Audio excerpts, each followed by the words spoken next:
मेरा नाम विजेश कुमार शर्मा, मैं सीआरपीएफ से GC1 अजमेर CH हॉस्पिटल में अभी कार्यरत हूँ।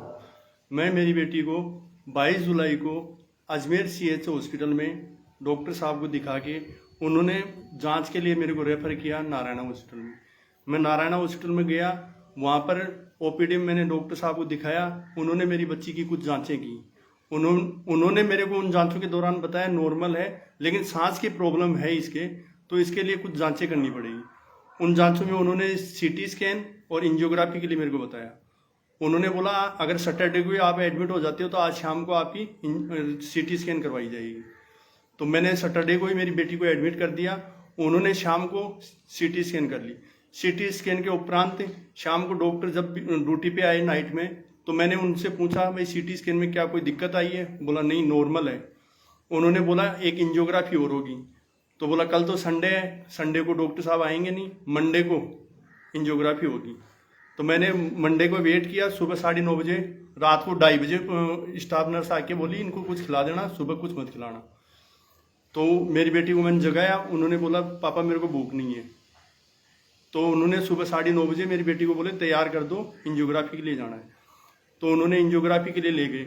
इससे पहले वार्ड में बच्चे एडमिट और भी थे। उन्होंने पूछा भी, मेरी बेटी को वार्ड में कोई ट्रीटमेंट नहीं किया गया, मेरी बेटी बिल्कुल नॉर्मल थी। उन्होंने एंजियोग्राफी के लिए जैसे अंदर लेके गए तो मैं साथ गया। तो मैं जैसे ही साथ गया तो मेरे को बताया गया कि आप 15 से 20 मिनट बाहर वेट करो, अभी एंजियोग्राफी हो जाती है।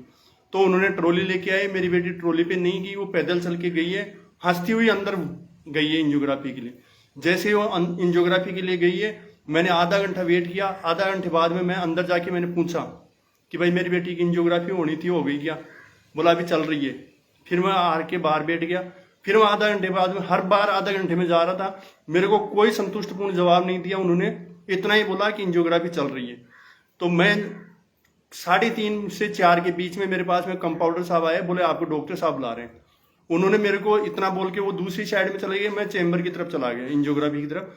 जैसे ही मैं गेट अंदर खोल के गया तो वहाँ दूसरे डॉक्टर वहाँ खड़े थे। उनको नहीं पता था बेटी के पिताजी आ गए, तो मेरी तरफ उनकी पीठ थी। वो उस डॉक्टर को डांट रहे थे, प्रशांत मावर को, कि तूने नालायक इतनी बड़ी गलती कैसे कर दी, बच्ची को ओवरडोज दे दिया। तो मेरे सामने उन्होंने ये बोला एनेस्थीसिया का ओवरडोज दे दिया। मैं सुना उनसे कि भाई ओवरडोज क्यों दे दिया। उसके उपरांत मैं वहां रोने लग गया, मैं बैठ गया। मैंने डॉक्टर साहब से पूछा तो वो दूसरे डॉक्टर साहब मेरे को बोले मेरी बेटी का नाम भी पीयू ही है, आप घबराओ मत, सांस कम आ रहा है, अभी वेंटिलेटर पे ले रहे हैं। इतना बोल के वो वहां से मैं बाहर आ गया। मैं आया, उन्होंने वेंटिलेटर पर शिफ्ट कर दिया।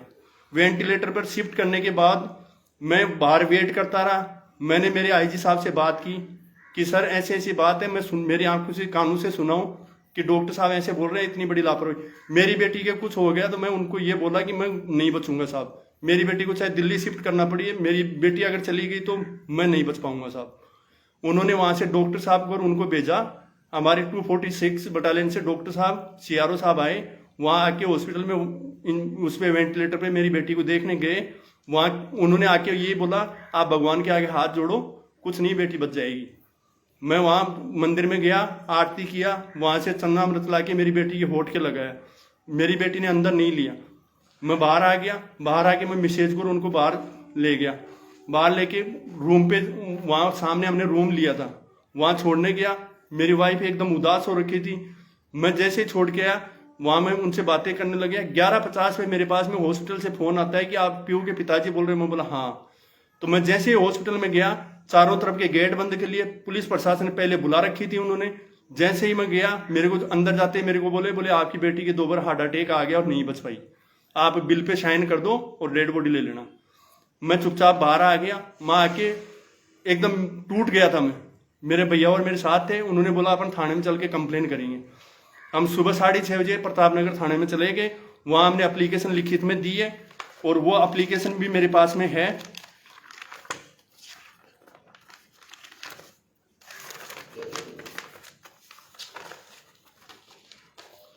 ये मैंने प्रतापनगर थाने में एप्लीकेशन लिखित में दी थी और इसमें मैंने मैं खुद लिखा था कि CCTV कैमरे की फुटेज तुरंत प्रभाव से वहां कलेक्ट करी जाए, लेकिन मेरी कोई सुनवाई नहीं किया। और 10:30 बजे के आसपास हॉस्पिटल से फोन आता है कि पीयू के पेरेंट्स यहाँ हल्ला कर रहे हैं, डेड बॉडी नहीं ले रहे, जबकि इसमें पुलिस थाने में जो मौजूद थे वो गवाह हैं, उनकी फोन डिटेल निकाल सकते हैं। हम सब थाने में बैठे थे उस टाइम, हॉस्पिटल में कोई नहीं था। और ऐसी ही सूचना मेरे उच्च अधिकारी आईजी साहब श्री विक्रम सिंह सहगल साहब को भी दी गई कि यहाँ परिजन हल्ला कर रहे हैं, डेड बॉडी नहीं ले रहे। तो इससे प्रतीत होता है कि हॉस्पिटल की क्या चालबाजी थी इसमें। दूसरी चीज, मैंने कंप्लेन देने के बाद में मैं सीधा पुलिस के पास गया हूं। पुलिस वहां से डेड बॉडी कलेक्ट करके वहां पर तुरंत जयपुरिया हॉस्पिटल में उन्होंने पोस्टमार्टम के लिए लेके गए और पोस्टमार्टम किए। मेरे को यह बताया गया था कि 7 दिन में आपको पोस्टमार्टम की रिपोर्ट मिल जाएगी। अभी तक मेरी बेटी के मेरे को कोई भी कागज हॉस्पिटल द्वारा, पुलिस प्रशासन द्वारा मेरे को ज्ञात नहीं कराया गया है कि उसमें मेरी बेटी का कोई भी कागज हो, मेरे को अभी तक नहीं दिया गया। न मेरे को पोस्टमार्टम की रिपोर्ट दी जा रही है। और मेरी एप्लीकेशन के ऊपर एक फॉर्मेलिटी के तौर पे पुलिस थाना प्रतापनगर ने ये मर्क दर्ज की है आईपीसी 174 के तहत। इतनी बड़ी लापरवाही में एक सीआरपीएफ का जवान जो देश सेवा में है, उसकी बेटी के साथ में इतना बड़ा हादसा करने के बाद इतने आराम से वो डॉक्टर सब जगह अपने काम कर रहे हैं और मैं एक दर दर भटक रहा हूं न्याय के लिए। ये एफआईआर की जगह मेरे को मर्ग दर्ज करके ये कागज मेरे हाथ में दिया है पुलिस प्रशासन ने। जबकि मेरा गुनाह क्या था, मैंने सीआरपीएफ के सीएच हॉस्पिटल अजमेर से मेरी बेटी को दिखाया हूं, उन्होंने मेरे को रेफर किया है और वो रेफर लेटर ये है। आज तक मेरे डिपार्टमेंट ये नहीं पूछा इसकी बेटी के कागज कहां हैं। दूसरी चीज, उन्होंने ये भी ज्ञात नहीं करने की कोशिश की कि इसकी बेटी किस वजह से खत्म हुई। आज मैं ये पूछना चाहता हूं, मैं हर आदमी को ये बताना चाहता हूं कि इतना राजनीति का प्रेशर राजस्थान में होने के नाते मेरी बेटी को न्याय नहीं मिल रही, मैं दर दर भटक रहा हूं। और मैं माननीय प्रधानमंत्री जी अशोक गहलोत जी, मुख्यमंत्री जी अशोक गहलोत जी, अमित शाह जी गृह मंत्रालय, हर जगह मैंने ऐसी कोई जगह नहीं छोड़ी जहां मैंने लेटर नहीं भेजा हो। ये मेरे स्पीड पोस्ट की रिसीव्ड कॉपी है। मैंने Rajasthan secretary IGP Rajasthan sector को भी भेज रखा है, director Narayana hospital multi specialist को भी भेज रखा है और राजस्थान पुलिस को भी भेज रखा है, डीजी साहब को, माननीय गृह मंत्री भारत सरकार को भी भेज रखा है, माननीय प्रधानमंत्री जी को भी भेज रखा है और संपादक महोदय जी को भी भेज रखा है।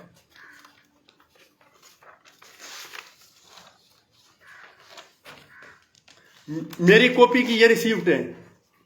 प्रधानमंत्री जी, गृह मंत्री जी, मुख्यमंत्री जी, चिकित्सा मंत्री जी, मैंने टोटल 18 पोस्ट स्पीड पोस्ट की है और उसका ये प्रूफ है। उसके बावजूद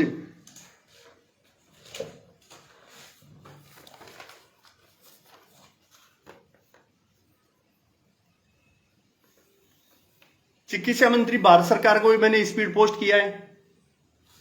और मैं मेरी सहायता के लिए मैं आदरणीय हनुमान बेनीवाल जी से भी मैं निवेदन करूंगा कि मैंने उनको भी ये लेटर भेजा है। मेरी समस्या को मद्देनजर रखते हुए उचित कार्रवाई करवाने की कृपा करें। मैं माइंडली, मेरा परिवार और मैं इतने डिस्टर्ब हो रखे हैं कि कोई सहयोग करने के लिए आगे नहीं आ रहा। मैं एक सीआरपीएफ का जवान होने के नाते हर देशवासियों से मैं हाथ जोड़ के विनती करता हूं कि मेरी बेटी को न्याय दिलाने के लिए सब आगे आए और मेरे वीडियो को ज्यादा से ज्यादा शेयर करें ताकि ये गृह मंत्री जी और प्रधानमंत्री जी के पास में जल्दी से जल्दी पहुंचे और इस पे उचित कार्रवाई हो। मैं इतना माइंडली पजट हो रखा हूं कि मेरे को कुछ भी नहीं दिख रहा। मैं रात को सोता हूं, उठता हूं, मेरे को मेरी बेटी सामने आ रही है। वो मेरी बेटी मेरे से ये बोल रही है कि एक अभागा बाप मेरे को यानी कि न्याय नहीं दिला पा रहा। तो मैं हाथ जोड़ के विनती करता हूं कि मेरी बेटी को न्याय मिलना चाहिए और किसी की बेटी ऐसे शिकार नहीं हो। मैं हर उस देशवासियों से हाथ जोड़ के विनती करता हूं। मैं दोबारा बोल रहा हूं कि मेरा वीडियो ज्यादा से ज्यादा शेयर करके ये न्यूज तक और प्रधानमंत्री जी तक और गृह मंत्री जी तक ये जल्दी से जल्दी पूछे।